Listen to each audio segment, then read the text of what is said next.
ప్రియులరా, ప్రభునామములో మీ అందరికీ నా హృదయపూర్వక వందనాలు తెలియజేస్తూ ఉన్నాను. దేవుని కృపను బట్టి దయచేసి ఈ ఛానల్ను సబ్స్క్రైబ్ చేయండి. దేవుని వర్తమానములు అనేక మందికి, మీ స్నేహితులకు, బంధుమిత్రులకు కూడా ఈ వర్తమానము చేరవేయాలని, ప్రేమతో షేర్ చేయాలని ప్రేమతో మనవి చేస్తున్నాను. ప్రార్థన చేసుకుందాం. కృపగల తండ్రి, దయగల మా రక్షక, మీ పరిశుద్ధ పాదములకు వందనాలు, స్తుతులు, స్తోత్రాలు చెల్లిస్తూ ప్రార్థన చేయించున్నాను. ఈ పరిశుద్ధ దినము ప్రభువా, ఈ వర్తమానము వినుటకు తండ్రి, పాలు పంపులు పొందుటకు సిద్ధపడిన మీ బిడ్డలందరి పైన మీ పరిశుద్ధాత్మ వర్షము బలముగా కృమ్మరింపబడే కృపను దయచేసి మీ బిడ్డల చుట్టూ అగ్ని ప్రాకారం, అగ్ని కంచెను వేసి మీ పునరుద్ధానపు శక్తి చేత మా ప్రియులందరినీ కూడా బలపరిచి ప్రభువా తండ్రి, ఈ పరిశుద్ధ దినపు ఆశీర్వాదములతో మా ప్రియులందరినీ నింపండి అని నజరేయుడైన యేసు నామములో వేడుకొని ప్రార్థన చేసి బ్రతిమలాడి అడుగుచున్నాను తండ్రి, ఆమేన్. ఇప్పుడు ప్రత్యేకమైన పాట విందాం. తదుపరి దేవుని వర్తమానంలోకి వెళ్దాం.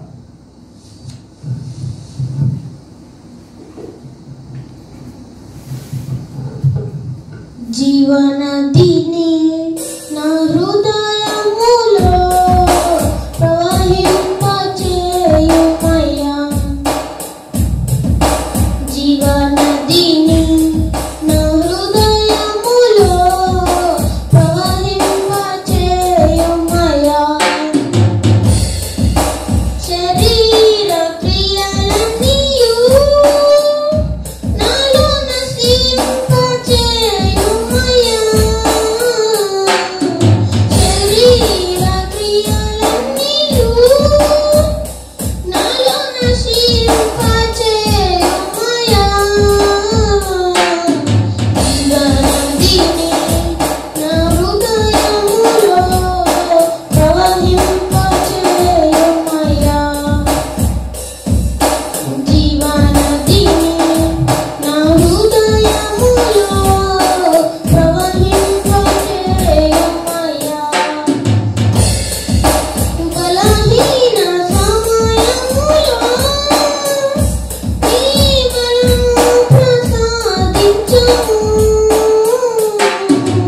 బలహీన సమయములో నీ బలము ప్రసాదించుము,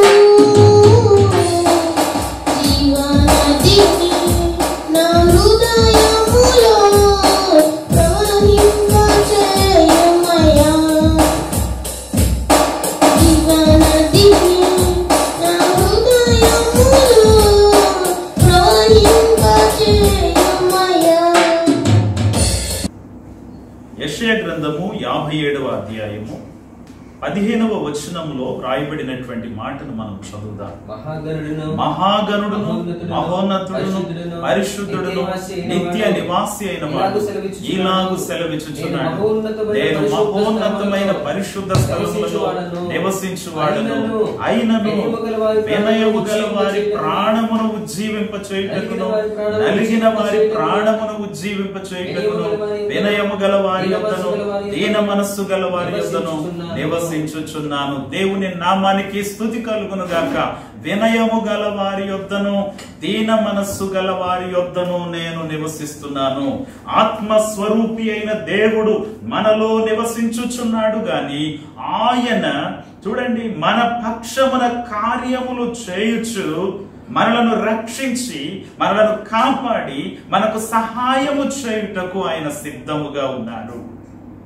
కాబట్టి మన జీవితములలో ఆత్మ కృమ్మరింపును కలిగిన వారమై ఒక కాలువ వంటి వారముగా మనలో పరిశుద్ధాత్మ స్వేచ్ఛగా ప్రవహించుటకు అవకాశం ఇచ్చే వారినిగా మనము సిద్ధపడవలసిన వారమై ఉన్నాం. చూడండి, కాలువలో ఆటంకములు ఉన్నప్పుడు ప్రవాహము వేగముగా ప్రవహించలే. కాలువలో అడ్డుబండలు ఉన్నప్పుడు ప్రవాహము వేగముగా ప్రవహించలే. ఆయన మన యొద్ద నివసించడానికి, దీన మనస్సు గలవారి యొద్ద, వినయము గలవారి యొద్ద నివసించడానికి ఆయన ఇష్టపడుచు ఉన్నారు. మహోన్నతమైన పరిశుద్ధ స్థలములలో నివసించే దేవుడు, మహాగణుడైన దేవుడు, మహోన్నతుడైన దేవుడు, పరిశుద్ధ స్థలములలో నిత్య నివాసి అయిన దేవుడు మనలో నివసించడానికి, మన మధ్య నివసించడానికి ఇష్టపడుచు ఉన్నప్పుడు ఆయన నివసించడానికి తగిన అనుకూలమైన పరిస్థితిని మనము కల్పించవలసిన వారముగా ఉన్నాం. మనము మోషే దినములలో గమనం చేస్తే దేవుని యొక్క వాక్కు మోషేతో చెప్పిన మాట, ఇదిగో నేను మీ మధ్య సంచరించబోచున్నాను అని. నేను మీ మధ్య సంచరించబోచున్నాను గనుక ఎవరైతే పాళెము వెలుపలకు బహిర్భూమికి వెళతారో వారి వెంట గరిసె తీసుకుని వెళ్ళాలి. చూడండి, అనగా కల్మషమైనది నాకు కనబడనియొద్దు, అపవిత్రమైనది నాకు కనబడనియొద్దు. పరిశుద్ధుడైన దేవుడు సంచరించేటువంటి ప్రాంతము ఎంతో పరిశుద్ధముగా ఉండాలని ఆయన కోరుకుంటున్నాడు. మనము ఆయనకు అప్పగించుకున్న దానిని బట్టి ఆయన గొప్ప కార్యాలను మనము చూడగలుగుతామట. ఎంత అప్పగించుకున్నాం దేవునికి, ఎంత లోపరుచుకున్నాం మన యొక్క శరీరమును, మన యొక్క ఆత్మను, మన హృదయమును, మన మనస్సును ఎంత ఒప్పగించుకున్నామో మనలను మనము పరీక్ష చేసుకోవలసిన వారమై ఉన్నాం. దేవుని వాక్యములో పరిశీలన చేస్తే యేసు క్రీస్తు ప్రభువారు 3 సందర్భములలో పరిశుద్ధాత్మను గురించినటువంటి మాట్లాడిన ప్రాముఖ్యమైన 3 సందర్భములు మీ ముందు ఉంచాలని నేను ఆశపడుచున్నాను. మొదటి అంశము యోహాను సువార్త 4వ అధ్యాయం 14వ వచనములో మనం చూస్తే, నేనిచ్చు నీళ్లు త్రాగువాడు ఎప్పుడునూ దప్పికొనడు, నేను వానికిచ్చు నీళ్లు నిత్య జీవమునకై వానిలో ఊరెడి నీటి బుగ్గగా ఉండునని ఆమెతో చెప్పాను. నేనిచ్చే నీళ్లు వారిలో ఊరెడి నీటి బుగ్గగా ఉంటాయి. ప్రవహిస్తున్నాయా? పరిశుద్ధాత్మ జీవ జలము మనలో నుండి ఉబికి ప్రవహించి మన పిల్లల హృదయములలోనికి, మన పిల్లల హృదయములలోనికి ప్రవహింప చేయబడాలని వాక్యం యొక్క ఉద్దేశమై ఉన్నది. ఇదిగో నేనిచ్చు నీళ్లు త్రాగువాడు ఎప్పుడూ దప్పికొనడని యేసు ప్రభువారు చెప్పిన వెంటనే ఆమెకు ఆశ కలిగింది. ఆమెకు ఆశ కలిగి వెంటనే అయ్యా అవి నాకు కూడా కావాలని ఎంత ప్రత్యేకముగా తను తృష్ణ కలిగి అడిగినది. కాబట్టి ప్రియులరా, మనము అట్టి తృష్ణ కలిగి ఉండాలి. ఆ ఆత్మ మనలో ఒక ఊరెడి నీటి బుగ్గగా ప్రవహించిది. ఆ యొక్క నీటి బుగ్గగా మన హృదయమును మనం సిద్ధపరచు. రెండవ సందర్భం యోహాను సువార్త 7వ అధ్యాయం 37వ వచనం నుండి 39వ వచనం వరకు మనం చదివినట్లయితే, ఎవడైనను దప్పికొనిన యెడల నా యొద్దకు వచ్చి దప్పి తీర్చుకొని వెళ్ళును, నా యందు విశ్వాసం ఉంచువాడు లేఖనము చెప్పినట్టు వాని కడుపులో నుండి జీవ జల నదులు పారునని బిగ్గరగా చెప్పెను. తన యందు విశ్వాసం ఉంచువారు పొందబోవు ఆత్మను గురించి ఆయన ఈ మాట చెప్పెను. నిజమే, ఎవరైతే విశ్వాసం ఉంచుతారో వారు పొందబోయే ఆత్మను గురించి యేసు ప్రభువారు చెప్తున్నారు. ఇదిగో మీలో నుండి, మీ కడుపులో నుండి జీవ జల నదులు ప్రవహిస్తాయని. ఈ జీవ జల నదులు ప్రవహించాలంటే మనము చేయవలసినటువంటి పని విశ్వాసం ఉంచుట. విశ్వాసం ఉంచగలుగుచూ ఉన్నామా? విశ్వాసము ఉంచారు శిష్యులు. ఇదిగో మీరు పై నుండి శక్తి పొందు వరకు యెరూషలేములో నిలిచి ఉండండి అని చెప్పినప్పుడు వారు నిలిచి ఉన్నారు. మేడగదిలో వారు నిలిచి ఉండి ఏం చేస్తారు అంటే, వారు ఎడతెగక ప్రార్థన చేశారు. ఎడతెగక వారు ప్రభువును స్తుతిస్తూ ఉన్నప్పుడు, ప్రార్థన చేస్తూ ఉన్నప్పుడు అగ్ని వంటి నాలుకలుగా విభాగింపబడి పరిశుద్ధాత్మ వారి మీద వ్రాలినటువంటిది.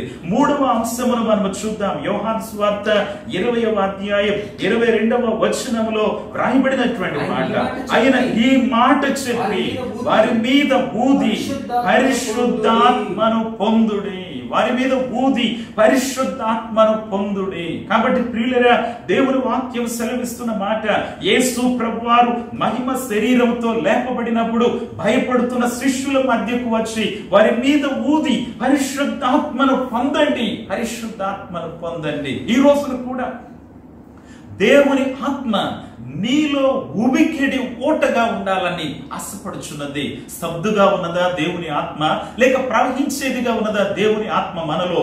జాగ్రత్తగా గమనం చేసుకుందాం. నా ప్రియ దేవుని బిడ్డలారా, పరిశుద్ధాత్మ ఊరెడి నీటి బుగ్గ. ఇది ప్రవహించే జీవజల నదిగా వాక్యం సెలవిస్తున్నది.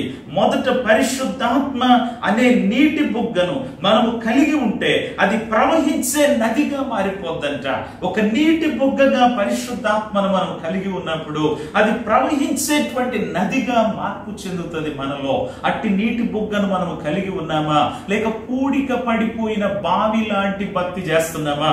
చాలా గ్రామములలో, చాలా పాత దినాలలో బావులు ఉండే, ఆ బావులలో నుండి నీరు తోడే కొలది ఓట ఉబుకుచూ ఉండేది. అయితే ఎవరైతే ఆ బావి నీళ్లు వాడకుండా బావిని స్తబ్దుగా వదిలేస్తారో ఆ చెత్తంతా దానిలో పేరుకొని ఓటలు ఆగిపోయేవి, బావి పూడిపోయేవి. మన జీవితాల్లో కూడా నిజమే, నీళ్లు ఉన్నాయి కానీ ఆ నీళ్లను ఉపయోగించడం లేదు కాబట్టి ఓటలు ఆగిపోయినట్టుగా పాడుబడిన బావులలో మన హృదయాలు నిత్యము ఉబికే ఓటగా పరిశుద్ధాత్మ మన హృదయములో ఉన్నట్టయితే పరిశుద్ధాత్మ జీవజల నది మన పిల్లలలోనికి, పిల్లల పిల్లలలోనికి ప్రవహిస్తుంది.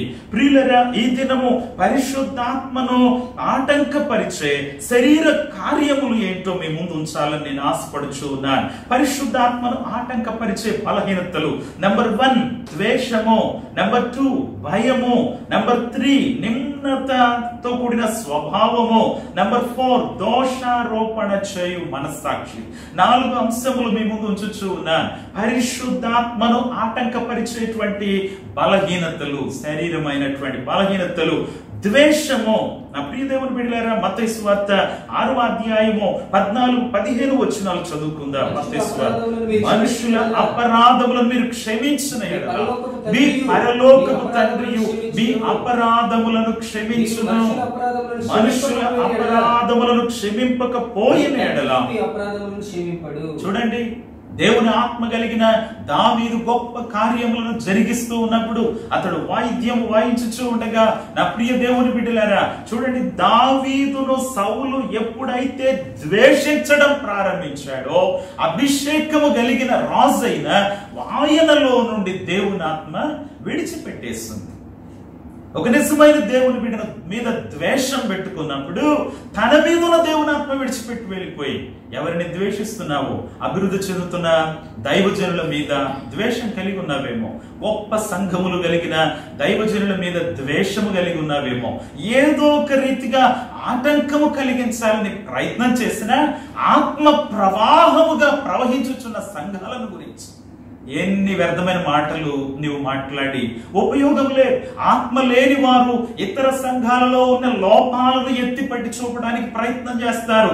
ఆత్మ లేని వారు గొప్ప దైవజనులు, అభివృద్ధిలోనికి వచ్చిన దైవజనుల మీద ఏదో బురద జల్లాలని ప్రయత్నం చేస్తారు.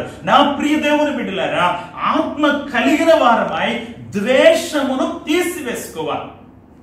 అంటే ప్రవాహం అనేది మనలో ఉంటే ఎటువంటి త్యాగానికైనా మనము సిద్ధపడిపోతామట. ఎటువంటి త్యాగానికైనా సిద్ధపడిపోతాం. కాబట్టి ప్రియులరా, సహోదరుని ద్వేషించువాడు ఆయన రాజ్యములో ప్రవేశించలేడట. ఎదుగో నీవు బలిపీఠం ఎదుక అర్పణ తెచ్చావు. ఆ అర్పణ తెచ్చిన తర్వాత నీకు అనిపించింది నీ మీద నీ సహోదరునికి ఏమైనా ఆ యొక్క ద్వేషము కలదేమోనని నీవు అనిపించినట్లయితే బలిపీఠము ఎదుటే నీ అర్పణను విడిచిపెట్టేసి మొదట వెళ్ళి నీ సహోదరునితో సమాధానపడుము. చూసారా? కాబట్టి ప్రేమ చేత నడిపింపబడని ప్రతి మనుషుడు ద్వేషము చేత నడిపింపబడుతున్నాడు. రోమపత్రిక 12వ అధ్యాయము 19వ వచనం నుండి మనం చూస్తే, కీడు వలన జయింపబడక మేలు చేత కీడును జయించండి. మేలు చేత కీడును జయించండి. ప్రేమ హృదయములో ప్రవహించినప్పుడు పాడైపోయిన జీవితం కూడా చక్కపరచబడుతుంది. పాడైపోయిన జీవితం కూడా చక్కపరచబడుతుంది. కాబట్టి ఆటంకపరిచే పరిశుద్ధాత్మను ఆటంకపరిచే ఆ ద్వేషమును తొలగించుకున్నప్పుడు పరిశుద్ధాత్మ ఒక ప్రవాహముగా మనలో ప్రవహిస్తుందట. ప్రియులరా, పరిశుద్ధ గ్రంథములో 2వ ఆటంకం పరిశుద్ధాత్మ ప్రవాహానికి, 2వ ఆటంకము భయము. ఆదికాండం 3వ అధ్యాయం 10వ వచనంలో దినము కూడా తమను సృష్టించిన సృష్టికర్త చల్లని మేఘములో దిగి వస్తూ ఉన్నప్పుడు చక్కగా ఎదుర్కొని పరుగెత్తి ఎంత చక్కగా ప్రేమతో మాట్లాడేవారో, ఎప్పుడైతే అపవాది చేతులకు తమ జీవితాలను అప్పగించుకున్నారో భయపడిపోయారు. చూడండి, తోటలోని అదమా ఎక్కడ అని అంటే ఏం చెప్తూ ఉన్నాడు? తోటలోని స్వరము వినినప్పుడు ఇదిగో భయపడి నేను దాగుకున్నాను అని చెప్తాడు. ఎందుకు ఆ భయమో? పాపము భయమును కలిగిస్తుంది ప్రియులారా. ఆరంభంలో ఆదాము అవ్వలు భయము లేకుండా సృష్టికర్తతో చక్కగా సంభాషించిన వారు. పాపము ఎప్పుడైతే వారిలో చొరబడిందో భయం వచ్చేస్తుంది. 1 యోహాను పత్రిక 4వ అధ్యాయము 18వ వచనములో వ్రాయబడినటువంటి మాటను మనం చదువుదాం. 1 యోహాను పత్రిక 4వ అధ్యాయం. ప్రేమలో భయం ఉండదు, పరిపూర్ణ ప్రేమ భయమును వెళ్ళగొట్టును. కాబట్టి ప్రేమ కృమ్మరింపబడినప్పుడు భయము పారిపోతుందంట మనలో నుండి. దేవుని ప్రేమ మనలో నివసిస్తూ ఉన్నదా? పరిశుద్ధాత్మ ద్వారా ప్రేమ మన హృదయంలో కృమ్మరింపబడుతుంది. రోమపత్రిక 5వ అధ్యాయం 5వ వచనంలో వ్రాయబడినటువంటి మాటను కూడా మనం చదువుకుందాం. రోమపత్రిక 5వ అధ్యాయం. ఎందుకనగా ఈ నిరీక్షణ మనలను సిగ్గుపరచదు, మనకు అనుగ్రహింపబడిన పరిశుద్ధాత్మ ద్వారా దేవుని ప్రేమ మన హృదయములలో కృమ్మరింపబడి ఉన్నది. ఆమేన్. ఎంత గొప్ప విషయం ప్రియులారా. కృమ్మరింపబడిన ప్రేమ మనలను ఉజ్జీవింపచేస్తుందట. ఇదిగో భయమును పారద్రోలుతుందట అంటాడు భక్తుడు యోబు భక్తుడు 3వ అధ్యాయం 25వ వచనంలో, ఏది వచ్చునని నేను భయపడ్డానో అదే నా మీదకి వచ్చేసింది. చూడండి, రెండవది భయము, మూడవది నిమ్న స్వభావం. అంటే దీనిని కలిగిన వారు తరచుగా కోపపడుతూ ఉంటారంట. నా వల్ల ఏది కాదు అనే నిమ్న స్వభావం. చూడండి, అంటే ఎవరైనా వారిని గద్దిస్తే త్వరగా మండి పడతారట. ఇక నా జీవితం ఇంతే, ఇక నా పరిస్థితి ఇంతే, ఇదిగో నా పరిస్థితులు, నా చదువులు, నా ఉద్యోగములు ఇంతే అన్నటువంటి మనస్సు. జాగ్రత్తగా గమనం చేసుకుందా. ఇక నేను ఈ చదువులు ముందుకు సాగలేనేమో, ఇక నేను ఈ ఉద్యోగం సాధించలేనేమో, ఇదిగో ఇక వివాహము జరగదేమో అన్నటువంటి, ఇదిగో నేను ఇక గర్భము దాల్చలేనేమో ఆ నిమ్న స్వభావం. పరిశుద్ధ గ్రంథములో నిర్గమకాండం 4వ అధ్యాయం 10వ వచనములో చూస్తే మోషే కూడా నిమ్న స్వభావంతో కొన్ని మాటలు చెప్పాడయ్యా, నేను నోటి మాంద్యము గలవాడినయ్యా, నేను ఎలా వెళ్ళగలనయ్యా, నేను ఎలా మాట్లాడగలనయ్యా అని చెప్పేసి. కాబట్టి ఆయన మనలను పిలిచినప్పుడు, ఆయన మనలను కోరుకొనినప్పుడు, కోరుకొనిన దేవుడు శక్తివంతుడు గనుక, కోరుకొనిన దేవుడు బలవంతుడు గనుక ఆయన బలము చేత మనము నింపబడి వాడబడతాం. సాకులు చెప్పిన మోషే ఐగుప్తు యొక్క రాజుకు దేవుడయ్యాడు. అలాంటి కృపను దేవుడు నీలో నింపాలని గిద్యోను జీవితంలో కూడా 6వ అధ్యాయం న్యాయాధిపతుల గ్రంథం 13వ వచనం 15వ వచనం చూస్తే, ఇదిగో నేనే పాటివాడనయ్యా, మా గోత్రం ఏ పాటిదయ్యా అని అన్నవాడు పరాక్రమము కలిగిన బలాఢ్యుడా అని పిలిపించుకున్నాడు. బలము తెచ్చుకో, వెళ్ళి మిద్యానీయులను ఎదిరించి నా బిడ్డలను వారి చేతుల నుండి విడిపించమని చెప్పినప్పుడు ఎంత ధైర్యం తెచ్చుకొని అతడు ఆ కార్యమును జరిగించాడు.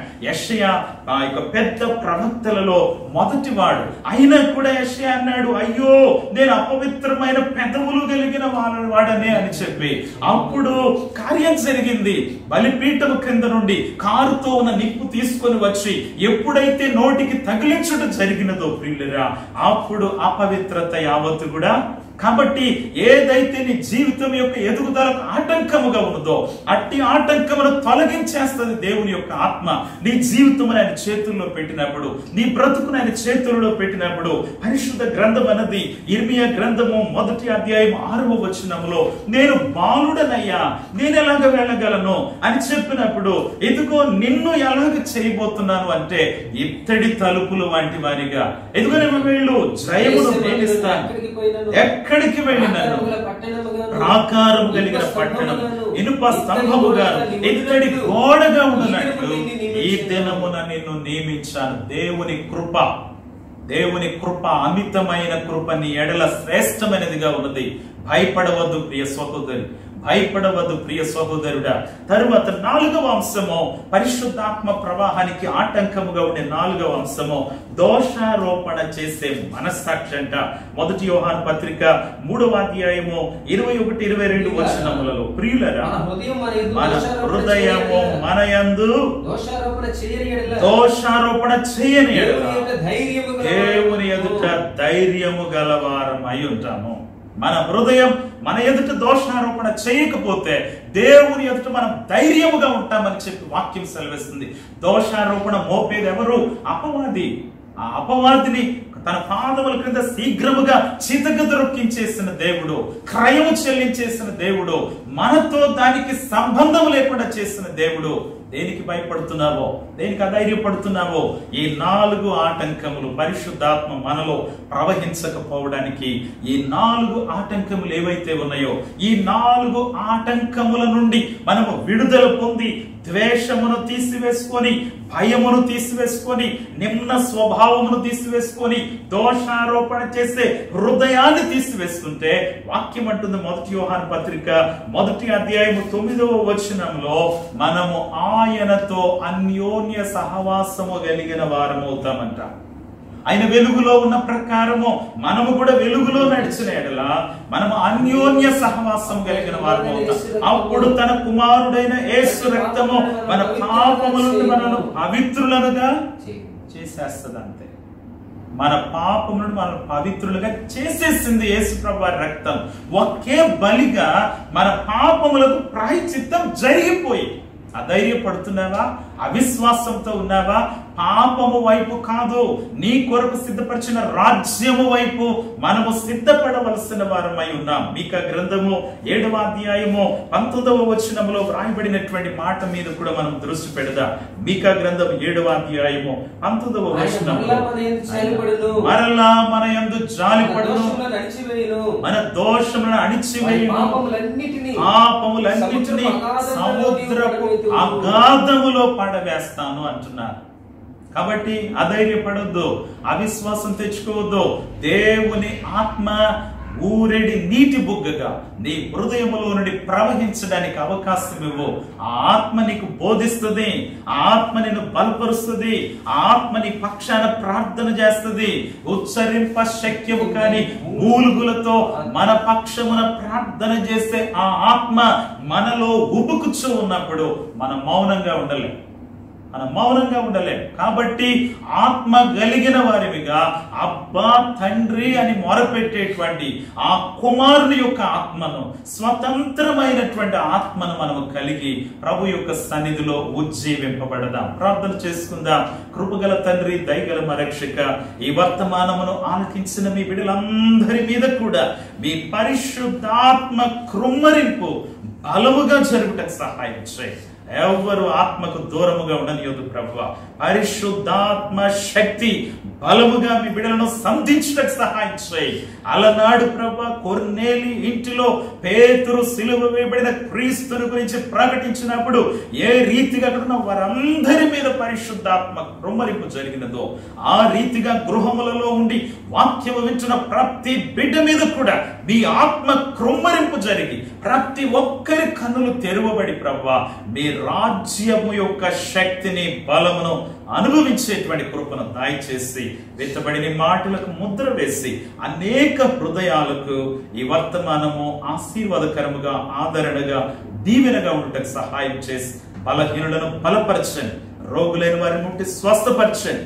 యేసు నామములో, శక్తి గల నామములో గొప్ప జయము, విడుదల, స్వస్థత కలుగుటకు సహాయం చేయండి అని మీ రెక్కల నీడ క్రింద క్షేమముగా భద్రపరచండి. నజరుడైన యేసు నామములో వేడుకొని ప్రార్థన చేసి బ్రతిమలాడి అడుగుచున్నాను తండ్రి. ఆమేన్, ఆమేన్. మన తండ్రి అయిన దేవుని ప్రేమ, కుమారుడిని క్రీస్తు ప్రభు యొక్క కృప, పరిశుద్ధాత్మ యొక్క అన్యోన్య సహవాసం ఎప్పుడు ఎల్లప్పుడూ సదాకాలం మనందరికీ తోడై నడిపించి కాపాడి రక్షించును గాక. ఆమేన్. మీ అందరికీ నా హృదయపూర్వక వందనాలు.